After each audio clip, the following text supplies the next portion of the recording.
Ya pemirsa Garuda TV kembali lagi bersama saya Alfi Sarin dalam Lampung 8. Sejumlah informasi telah kami rangkai dan siap kami sajikan untuk Anda. Inilah Lampung 8 selengkapnya.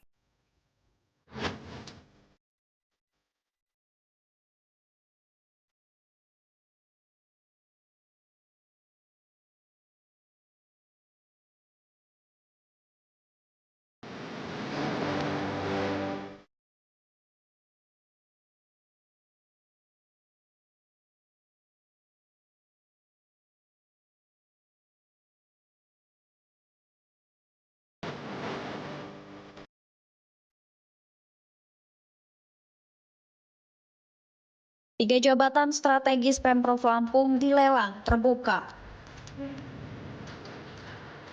SK Gubernur terbit, 417 miliar rupiah digelontorkan untuk proyek strategis. Ratusan truk terjebak, jalur arteri Lampung lumpuh. Masalah sampah tak kunjung usai, warga Pulau Pasaran mengeluh.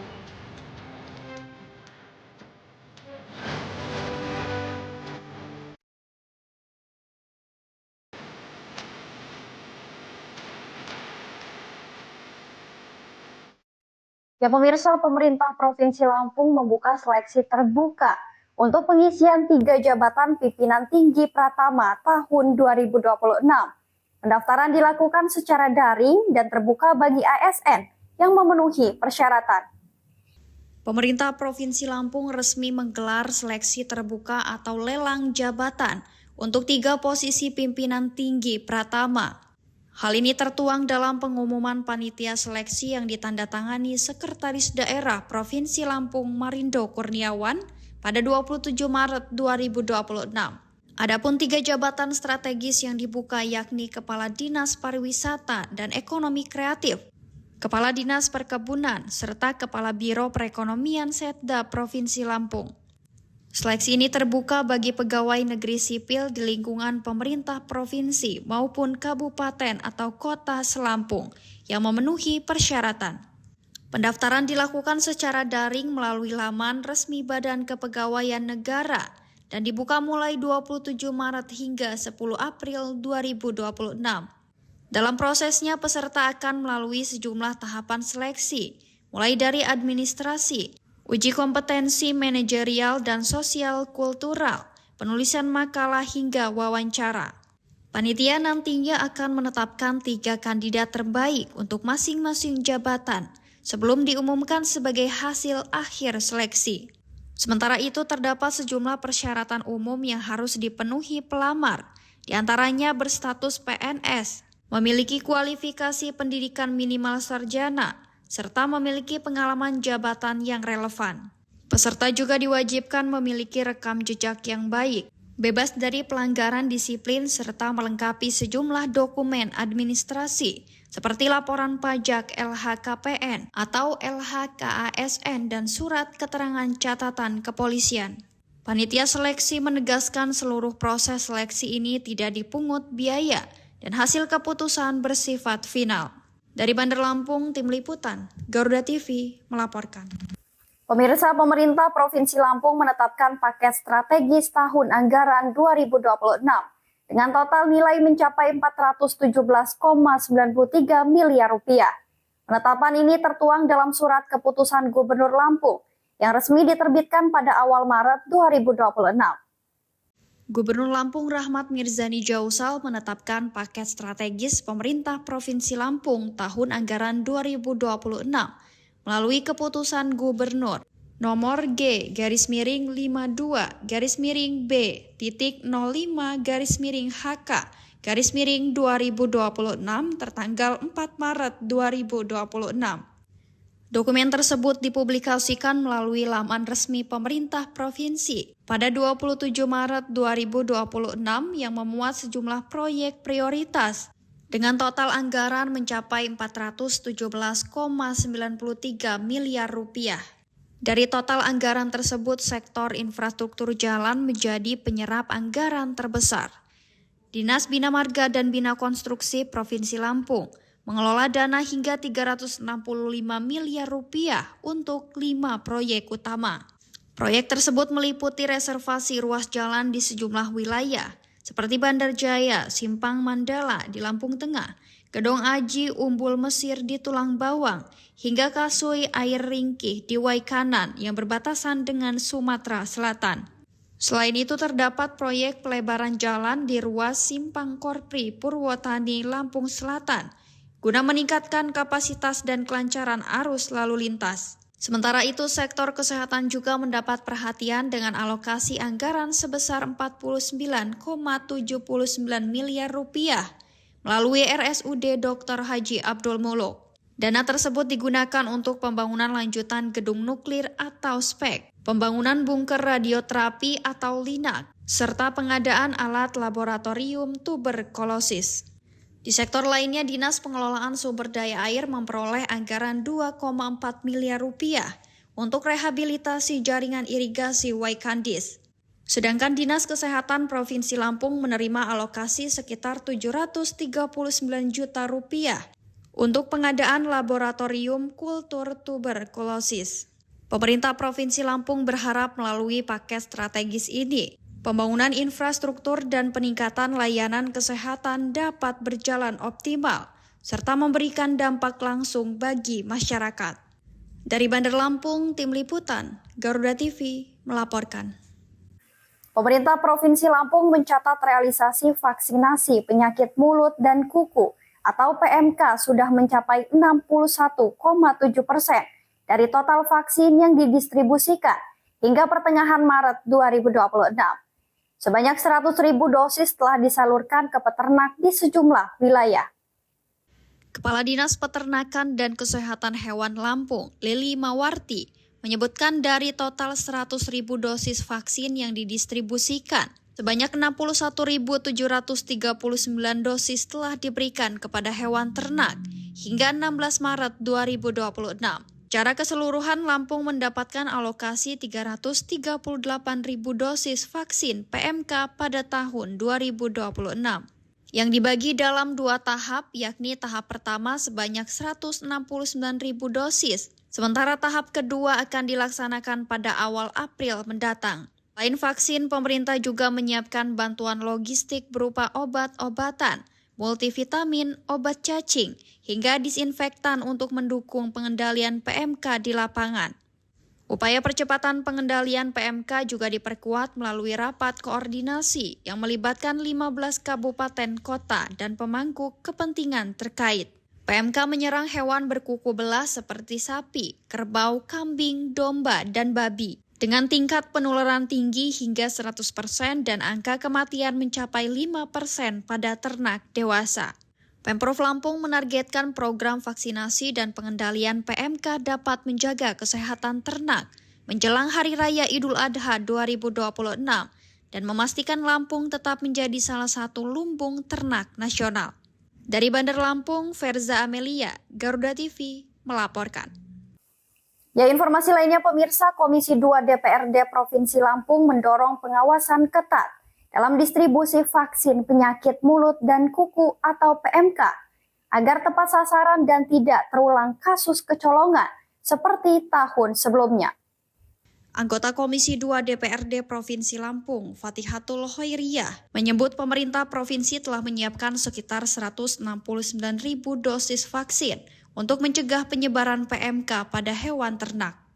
Namun menurutnya ketersediaan vaksin saja tidak cukup. Sistem pengawasan dan distribusi menjadi kunci utama agar vaksin benar-benar tepat sasaran, khususnya di wilayah rawan dan sentra peternakan di Lampung. Ia mengungkapkan pada tahun sebelumnya sempat terjadi kasus penyebaran PMK yang menyerang ratusan ternak, meski tidak banyak terekspos ke publik. Pemerintah diminta memaksimalkan data populasi ternak yang telah terhimpun, termasuk kelompok binaan penerima bantuan ternak dari pemerintah provinsi. Langkah ini penting agar pelaksanaan vaksinasi dapat terpantau secara menyeluruh.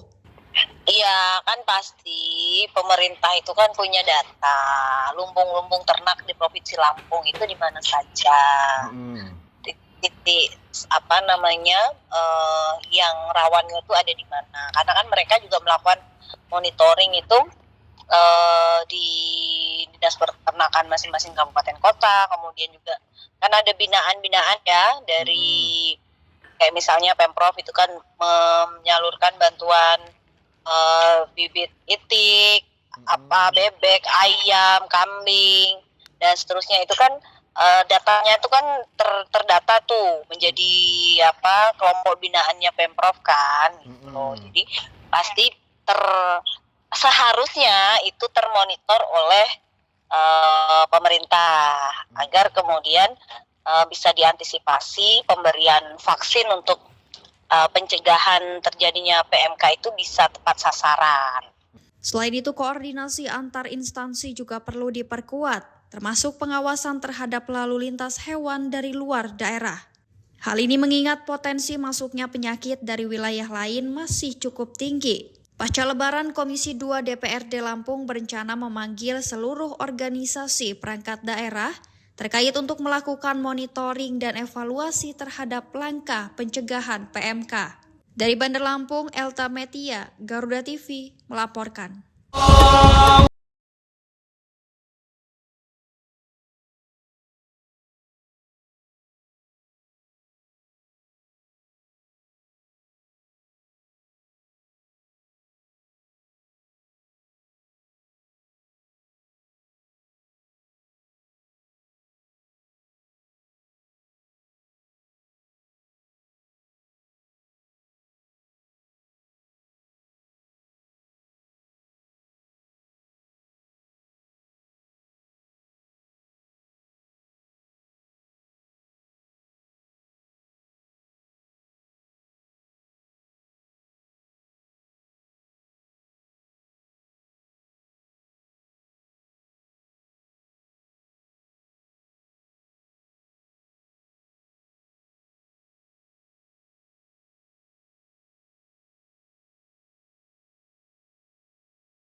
warahmatullahi wabarakatuh.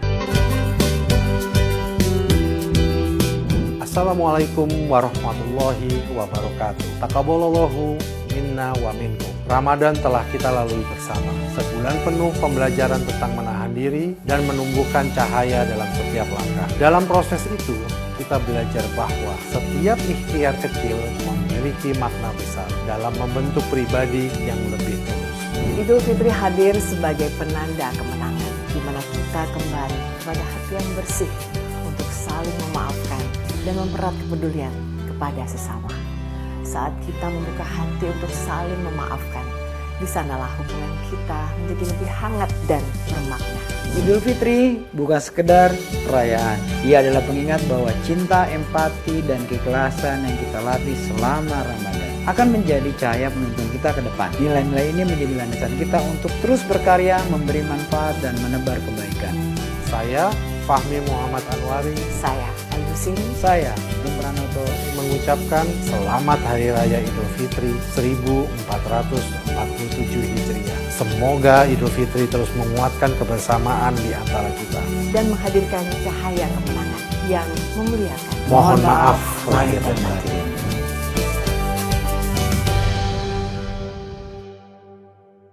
Allahu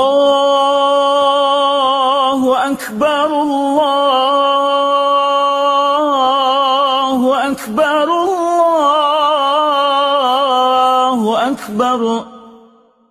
Assalamualaikum warahmatullahi wabarakatuh. Saya Panglima Tentara Nasional Indonesia, Jenderal TNI Agus Subianto, mengucapkan Selamat Hari Raya Idul Fitri 1447 Hijriah. Dan pada hari yang penuh berkah ini, mari kita jadikan momentum untuk kembali kepada fitrah. Dan Idul Fitri bukan hanya saling memaafkan, tetapi menjadi pengingat untuk memperbaiki diri, menebar kebaikan, dan menjalin silaturahmi guna menjaga kedaulatan serta keutuhan Negara Kesatuan Republik Indonesia. Selamat Hari Raya Idul Fitri 1447 Hijriah. Minal aidin wal faizin. Mohon maaf lahir dan batin. Assalamualaikum warahmatullahi wabarakatuh. Allahu Akbar, Saat takbir menggema di seluruh penjuru negeri menyambut hari yang suci menuju kebaikan yang lebih bermakna. Kami hadir di tengah masyarakat, menjaga kehidupan tetap bergerak, menumbuhkan harapan, berikhtiar demi masa depan yang cerah. Di berbagai ruang kehidupan, kesejahteraan harus terus dijaga agar anak-anak dapat tumbuh sehat dan masa depan bangsa semakin kuat. Pengabdian bukan sekedar menjalankan tugas, tetapi melindungi kehidupan, membantu sesama bangkit, serta menumbuhkan kepedulian. Saat jutaan langkah kembali ke rumah, kami hadir mengawal perjalanan agar kebahagiaan tiba dengan selamat dan keluarga dapat berkumpul dalam kebahagiaan. Kami berkomitmen untuk terus berbenah, bekerja lebih baik, tulus, dan berintegritas demi menghadirkan rasa aman bagi seluruh masyarakat Indonesia. Atas nama keluarga besar Polri dan Bayangkari, saya mengucapkan Selamat Hari Raya Idul Fitri 1447 Hijriah. Minal aidin wal faizin. Mohon maaf lahir dan batin. Allahu Akbar, Allahu Akbar, Allahu Akbar. Bismillahirrahmanirrahim. Assalamualaikum warahmatullahi wabarakatuh. Tabi pun taqabbalallahu minna wa minkum, taqabbal ya karim.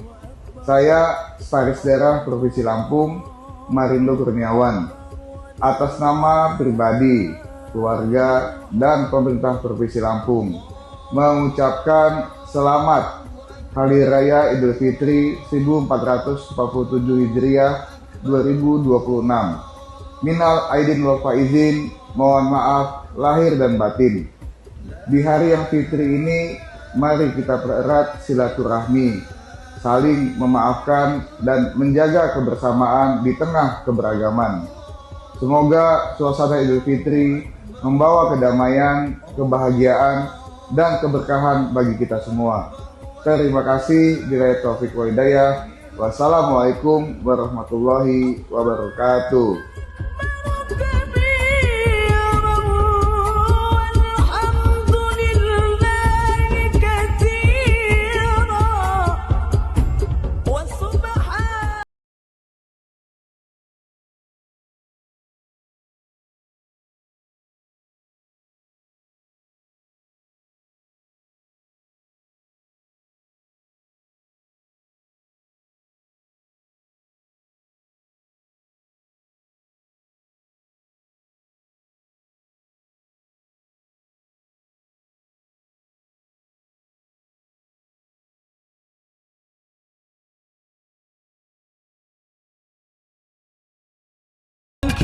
Assalamualaikum warahmatullahi wabarakatuh. Tapi pun tak ada kesucian tanpa permohonan maaf, tak ada kebahagiaan tanpa rasa syukur. Ramadan telah melatih kita untuk menjadi pribadi yang lebih sabar dan peduli. Di hari yang fitri ini, Bunda Eva mengajak kita semua untuk membuka pintu maaf seluas-luasnya. Mari kita jaga kebersamaan, mempererat silaturahim, dan terus menebarkan kebaikan untuk Kota Bandar Lampung yang kita cintai. Saya Eva Diwana, Wali Kota Bandar Lampung, dan segenap jajaran pemerintah Kota Bandar Lampung mengucapkan selamat Hari Raya Idul Fitri 1 Syawal 1447 Hijriah. Mohon maaf lahir dan batin. Wallahu muwaffiq thoriq. Wassalamualaikum warahmatullahi wabarakatuh. La ilaha illallah wallahu akbar. Allahu akbar. Assalamualaikum warahmatullahi wabarakatuh. Tabik pun. Ya pun. Keluarga besar Garuda TV Guru Lampung mengucapkan selamat Hari Raya Idul Fitri 1 Syawal 1447 Hijriah. Minal aidin wal faizin. Mohon maaf lahir dan batin. Wassalamualaikum warahmatullahi wabarakatuh.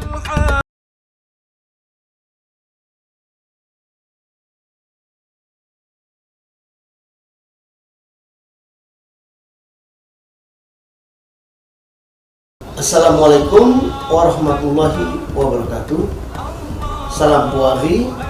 Di hari yang suci ini, marilah kita jadikan Idul Fitri sebagai momentum untuk kembali kepada fitrah dan mempererat tali silaturahmi serta memperkuat semangat kebersamaan dan kepedulian terhadap sesama. Taqabbalallahu minna wa minkum. Taqabbalallahu ya karim. Selamat Hari Raya Idul Fitri 1447 Hijriah. Mohon maaf lahir dan batin. Kami juga mengucapkan terima kasih kepada seluruh tenaga kesehatan yang tetap memberikan dedikasinya dalam memberikan pelayanan bagi masyarakat Provinsi Lampung, bahkan di tengah suasana Hari Raya. Dan himbauan bagi keluarga yang akan melintas Provinsi Lampung dan akan meninggalkan Provinsi Lampung, yang akan mudik berkumpul bersama.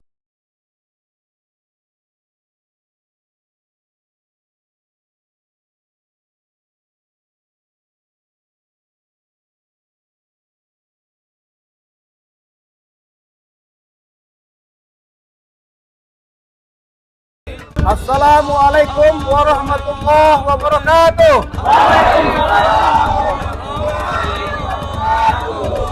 Kami pun an bantu rakyat. DPW PAN Provinsi Lampung mengucapkan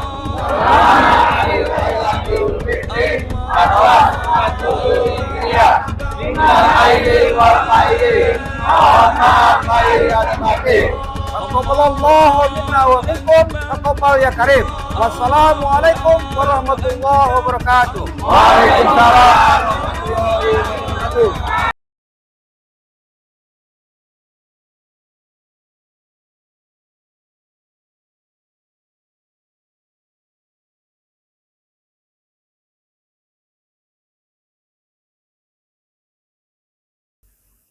Kemacetan parah melumpuhkan jalur arteri di Lampung. Ratusan truk pengangkut kebutuhan pokok tertahan hingga lebih dari 2 hari. Akibat penumpukan kendaraan di sejumlah pelabuhan pembantu di kawasan Bakahuni. Antrian panjang terlihat di Jalan Lintas Timur Lampung Selatan. Kendaraan dari Pelabuhan BBJ dan Pelabuhan SMA mengular hingga pintu gerbang Bakahuni Harbor City. Kondisi ini membuat arus lalu lintas di Jalan Lintas Sumatera semakin semrawut. Ratusan truk bermuatan sembako, buah, sayuran, hingga ternak terjebak tanpa kepastian waktu keberangkatan. Sejumlah sopir bahkan nekat menerobos antrian karena khawatir muatan mereka rusak.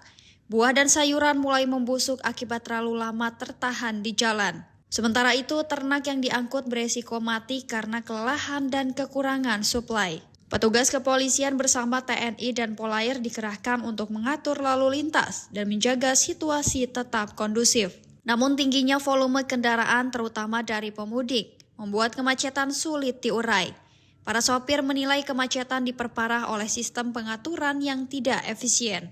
Meski kondisi pelabuhan Bakahuni terpantau relatif lengang, proses pemindaian tiket justru terpusat di pelabuhan lain, sehingga memperlambat pergerakan kendaraan. Katanya ya udah banyak penumpukan di dalam katanya, cuman untuk saat ini kan untuk ASDP juga nggak ada isi. Nggak ada isi ya di pelabuhan ASDP ya? Kosong tuh. Nah kita lihat di berita semua kan udah sempat di berita. Di ASDP sedangkan di ASDP kosong, sedangkan di sini khusus bawa buah, sembako ya pada numpuk semua. Sementara itu Direktur Utama ASDP Indonesia Ferry, Heru Widodo, menyatakan pihaknya belum menerima armada kapal. Meski demikian, ASDP mengaku siap mendatangkan kapal tambahan jika diperlukan. Kalau kami mendapatkan perintah untuk menyiapkan armada yang kemudian kompatibel untuk di sana, pasti kami akan siapkan. Tapi sejauh ini kami belum mendapatkan informasi dari pihak KSOP sejauh mana penanganannya. Kalau memang mereka nanti menugaskan kami untuk menempatkan kapal, contoh misalnya di SMA kemarin kita juga sudah berlakukan di sana. Kita kirimkan Potling 5 untuk mengangkut yang di pelabuhan SMA. Begitu. Sampai sejauh ini sih kami belum mendapatkan informasinya dari KSOP. Kemacetan panjang ini diduga terjadi karena tidak seluruh pelabuhan pembantu dioperasikan secara maksimal. Akibatnya distribusi logistik tersendat dan antrian kendaraan terus mengular hingga jalur utama lintas Sumatera. Dari Lampung Selatan, Hari Adriansyah, Garuda TV melaporkan. Sementara itu pemirsa, volume lalu lintas di ruas tol Bakahuni Terbanggi Besar Lampung mengalami lonjakan signifikan selama periode arus mudik dan balik Lebaran 2026. Tercatat ratusan ribu kendaraan melintasi jalur utama penghubung Pulau Sumatera tersebut.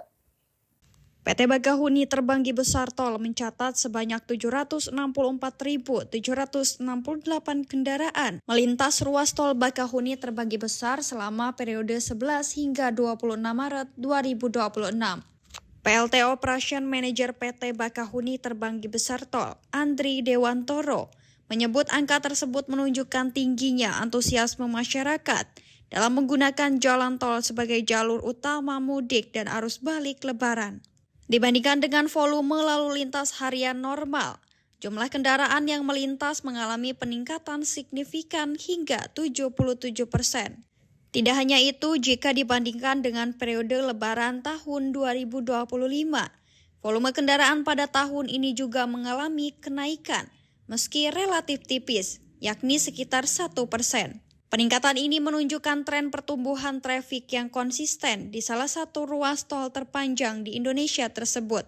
Untuk menjaga kenyamanan dan keselamatan pengguna jalan, pihak pengelola tol terus mengimbau para pemudik agar mempersiapkan perjalanan dengan baik. Pengguna jalan diminta memastikan kondisi fisik tetap prima, serta kendaraan dalam kondisi layak jalan sebelum memasuki tol. Selain itu, pengendara juga diingatkan untuk memastikan saldo kartu uang elektronik mencukupi, guna menghindari antrian di gerbang tol. Dari Bandar Lampung, Tim Liputan, Garuda TV melaporkan.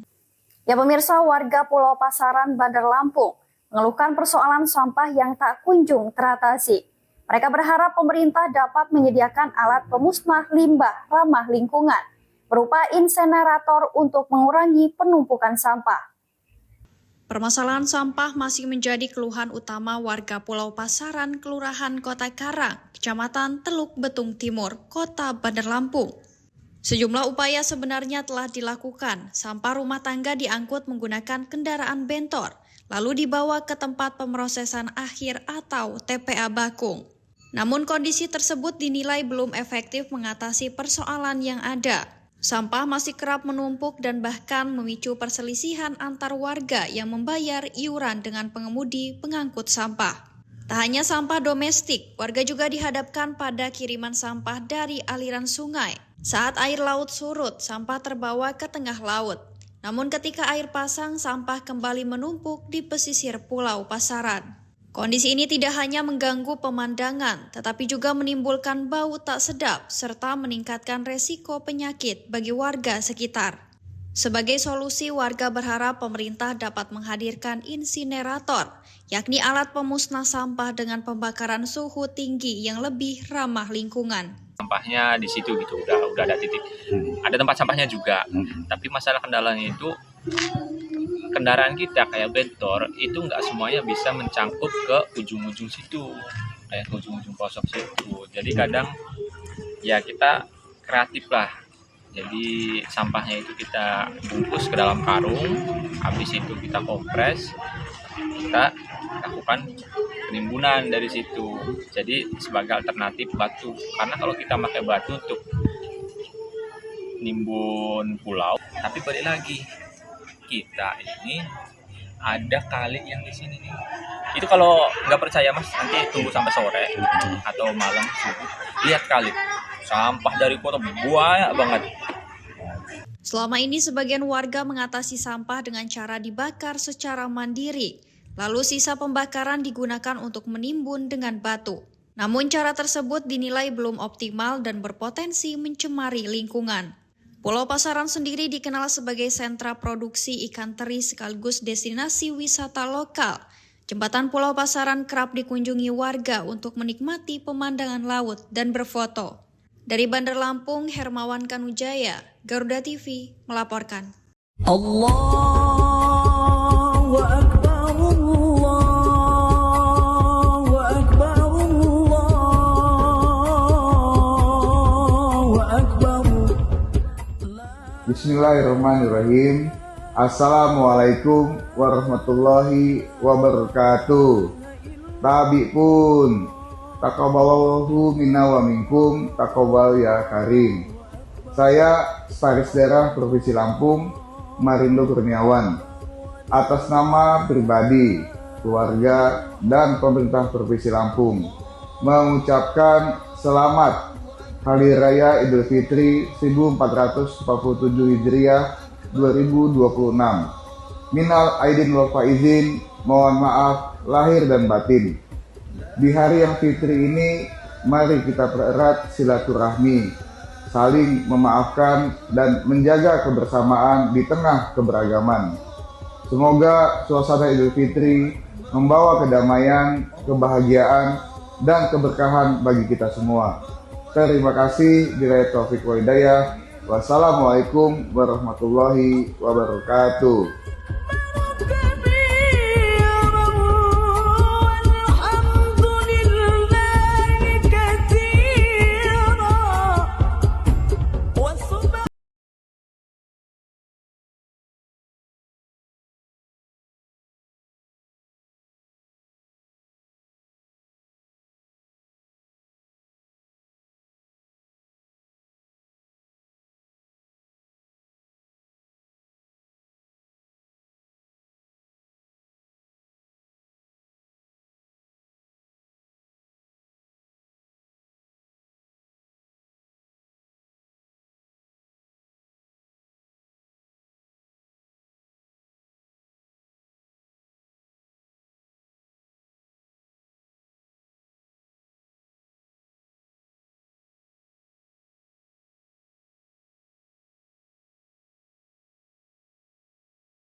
Selamat Hari Raya Idul Fitri 1447 Hijriah.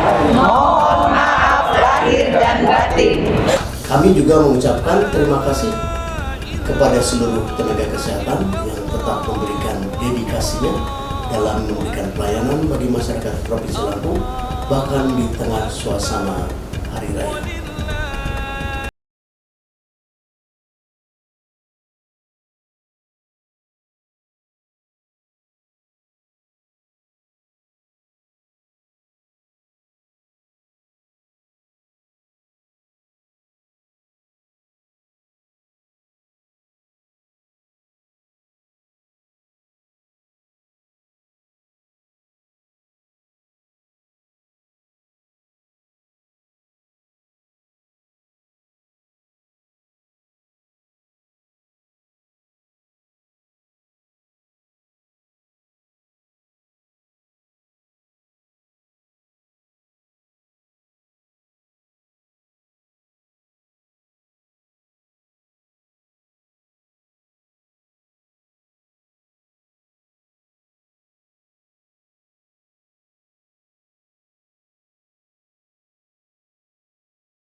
Memasuki hari ke-6 pasca Hari Raya Idul Fitri, Dinas Perindustrian dan Perdagangan Provinsi Lampung memastikan ketersediaan bahan pokok di seluruh kabupaten dan kota dalam kondisi aman. Berdasarkan hasil monitoring per 27 Maret 2026, sejumlah komoditas yang sempat melonjak saat malam takbiran kini mulai berangsur turun menuju harga normal.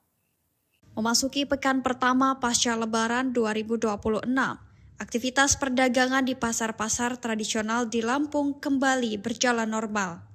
Berdasarkan data Sistem Pemantauan Pasar dan Kebutuhan Pokok atau SP2KP Disperindak Lampung, harga cabai merah keriting dan cabai rawit mulai melandai di kisaran Rp70 hingga Rp80.000 per kilogram. Angka ini turun cukup signifikan dibandingkan sebelum Lebaran yang sempat menembus Rp100.000 per kilogram. Kondisi serupa juga terjadi pada komoditas protein. Harga daging sapi murni di sejumlah pasar utama di Bandar Lampung kini stabil di kisaran Rp140 hingga Rp150.000 per kilogram. Sementara itu harga telur ayam ras dan daging ayam pedaging memang masih berada di atas harga acuan pemerintah. Namun trennya mulai menunjukkan penurunan seiring kembali normalnya distribusi logistik pasca pembatasan angkutan selama periode Lebaran. Kepala Bidang Perdagangan Dalam Negeri Disperindak Provinsi Lampung, Panca, menegaskan ketersediaan beras, minyak goreng, dan gula pasir dipastikan mencukupi untuk kebutuhan masyarakat hingga 2 bulan ke depan. Berdasarkan pantauan di lapangan distribusi bahan pokok dari distributor ke pasar, kini telah kembali normal 100%. Masyarakat pun diimbau tidak perlu khawatir karena stok dipastikan aman dan harga akan terus dijaga tetap stabil pasca Lebaran.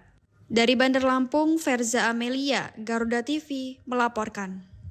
Pembatasan kendaraan selama arus mudik Lebaran berdampak pada distribusi logistik, termasuk pengiriman ikan asin teri dari Lampung ke Pulau Jawa.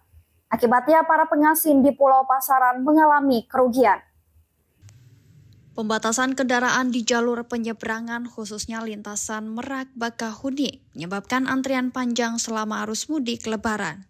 Kondisi ini berdampak pada keterlambatan distribusi hasil laut, termasuk pengiriman ikan asin jenis teri dari Lampung ke Pulau Jawa yang tertunda hingga 2 hari.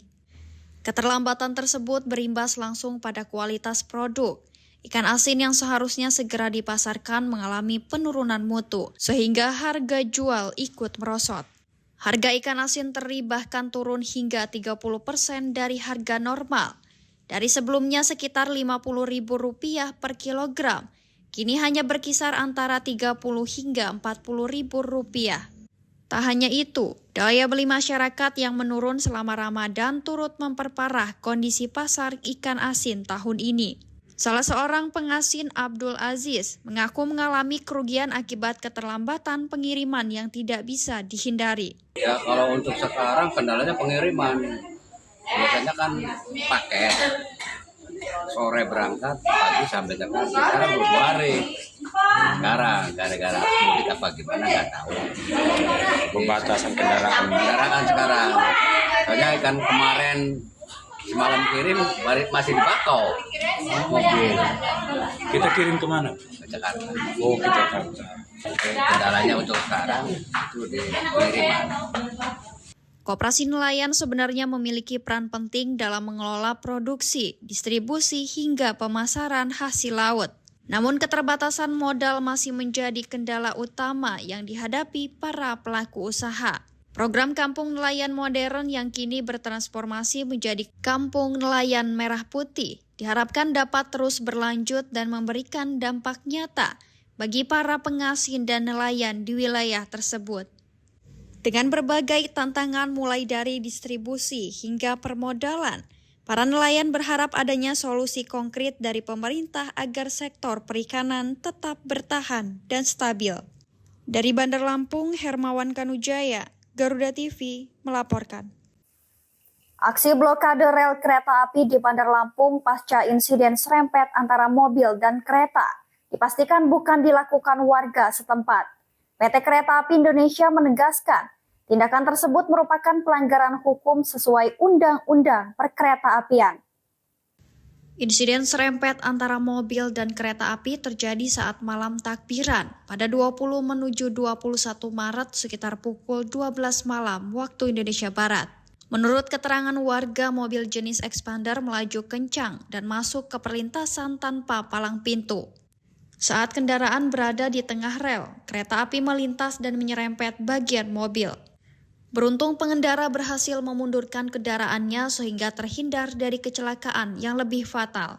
Pasca kejadian, pihak pengendara sempat menuntut kompensasi. Namun tuntutan tersebut tidak dapat dipenuhi karena tidak sesuai dengan aturan dalam perkereta-apian. Situasi kemudian memanas setelah sekelompok massa melakukan aksi blokade rel.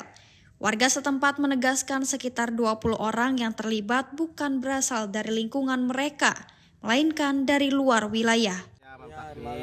Tanggal 20 malam 21 itu di pukul kurang lebih jam 12 malam lah. Ada mobil Expander lewat dari atas Bang. Posisi dia mobil itu kebut. Nah si kereta ini posisi udah dekat. Nah jadi mobil itu udah di tengah-tengah lah posisi ini. Mobil itu. Nah udah ini mobil itu keserempet. Untungnya si mobil ini posisinya udah agak mundur, kalau nggak habis mobil itu Bang sama orang-orangnya. Nah udah itu yang pengendara mobil ini dia meminta ganti rugi lah sama pihak KAI. Apa sih namanya dari pihak KAI ini ya kan itu kan udah ada peraturannya sih Bang, udah ada undang-undangannya. Kalau kendaraan dia tidak mengeluarkan kompensasi, kecuali kompensasi kejiwaan baru dia mengeluarkan. Sementara itu, manajer Humas KAI Divisi Regional 4 Tanjung Karang, Azhar Zaki, membenarkan adanya aksi blokade yang terjadi pada Rabu 25 Maret 2026 sekitar pukul 4 sore waktu Indonesia Barat. Lokasi kejadian berada di perlintasan nomor 3, Jalan Sentot Alibasa Ketapang, Teluk Betung Selatan, Bandar Lampung. Massa menutup jalur kereta menggunakan material rel bekas, sehingga sempat mengganggu perjalanan kereta api. Berkat penanganan cepat aparat kepolisian dan TNI, blokade berhasil dibersihkan pada pukul 5:25 waktu Indonesia Barat.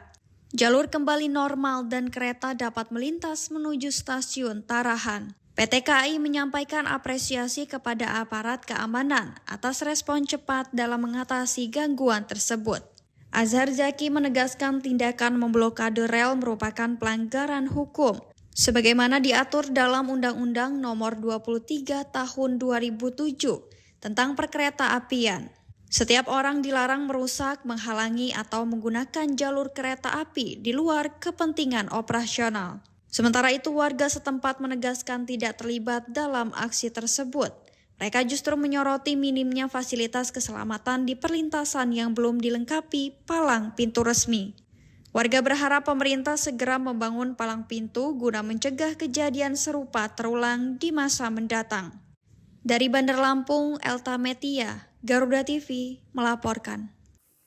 Ya pemirsa, Polda Lampung mempercepat penanganan kasus pertambangan emas tanpa izin atau PETI di lahan PTPN 1 Regional 7, Kabupaten Waikanan.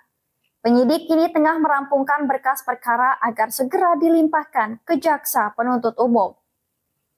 Disreskrimsus Polda Lampung Kombes Pol Heri Rusyaman mengatakan proses penyidikan masih intensif untuk melengkapi alat bukti. Dari 26 orang yang diamankan selama operasi Maret 2026, saat ini baru 14 orang yang ditetapkan sebagai tersangka. Salah satu tersangka berinisial H diketahui sebagai pemilik modal sekaligus alat berat termasuk eskavator. Para pelaku menjalankan aktivitas tambang secara berpindah-pindah dengan pola penggalian acak untuk menghindari deteksi. Sistem bagi hasil yang diterapkan menurut keterangan pelaku mencapai 70% untuk penambang dan 30% untuk pemilik lahan.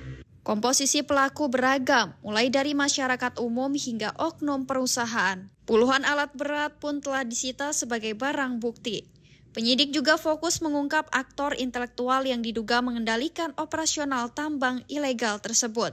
Hingga kini keterangan 12 saksi sudah dikumpulkan untuk memperkuat konstruksi hukum sebelum kasus dilimpahkan ke persidangan. Polda Lampung menegaskan komitmennya untuk menuntaskan kasus ini, mengingat dampak kerusakan lingkungan yang ditimbulkan pada lahan perkebunan negara cukup signifikan. Dari Bandar Lampung, Hermawan Kanujaya, Garuda TV melaporkan. Pemirsa, seorang residivis di kota Metro Lampung nekat membawa kabur motor milik tetangganya sendiri. Ia mengaku tega melakukan aksinya lantaran butuh uang untuk modal bermain judi online. Tim anti bandit Satreskrim Polres Kota Metro mengamankan seorang pria berinisial DS karena diduga telah melakukan penggelapan 1 unit motor milik tetangganya. Pelaku diamankan petugas saat tengah bersembunyi di sebuah rumah di Kecamatan Metro Barat. Sementara itu, motor tersebut sempat digadaikan pelaku ke seorang penadah dengan harga Rp1 juta. Di hadapan penyidik, DS mengaku meminjam motor dengan alasan hendak mengantar ibunya berobat ke puskesmas. Namun akhirnya kendaraan itu dibawa kabur karena ia membutuhkan uang untuk modal bermain judi online. Berapa kali ngambil ini? Ambil apa aja? Apa yang diambil? Sama kambing, Pak. Kambing. Kambing ini bawa mana? Jual, Pak. Jual. Ini yang belum dijual. Udah, Pak. Terus udah dijual kan semua? Ya. Rumahnya di mana, Mas? Bantul. Bantul. Masih sekolah, Dek? Sekolah, Kak? Masih sekolah nggak? Nah. Oh, enggak. Belinya itu apa dinya? Bantuin dong. Main sama? Jadi kayak kawan-kawan dia ini mencuri untuk judul ya, Mas? Iya. Hari ini Polsek Metro Selatan berhasil melakukan ungkap kasus tindak pidana curat dengan pelaku berjumlah 2 orang. Dengan modus operandi, 2 pelaku tersebut merupakan pengurus kandang kambing milik korban yang berada di Kelurahan Margorejo. Untuk pelaku sudah melakukan pencurian berupa 6 kambing, 1 alat pencacah rumput, 1 alat blender, dan 1 alat sibel dengan total kerugian Rp11.150.000 dengan barang bukti berupa 1 kendaraan sepeda motor merek Supra, 2 setel baju, dan 1 alat pencacah rumput tadi ya? Iya. Rumput tadi. Korban mengalami kerugian hingga Rp13 juta. Saat ini tersangka telah dijebloskan ke sel tahanan dan dijerat dengan pasal penggelapan, ancaman pidana maksimal 4 tahun penjara. Dari Metro, Sony, Garuda TV melaporkan. Ya pemirsa, informasi tadi sekaligus menjadi penutup perjumpaan kita pada hari ini. Tetap saksikan Lampung 8 dimanapun Anda berada. Saya Alfi Sarin beserta segenap kru yang bertugas pamit undur diri. Terima kasih dan sampai jumpa.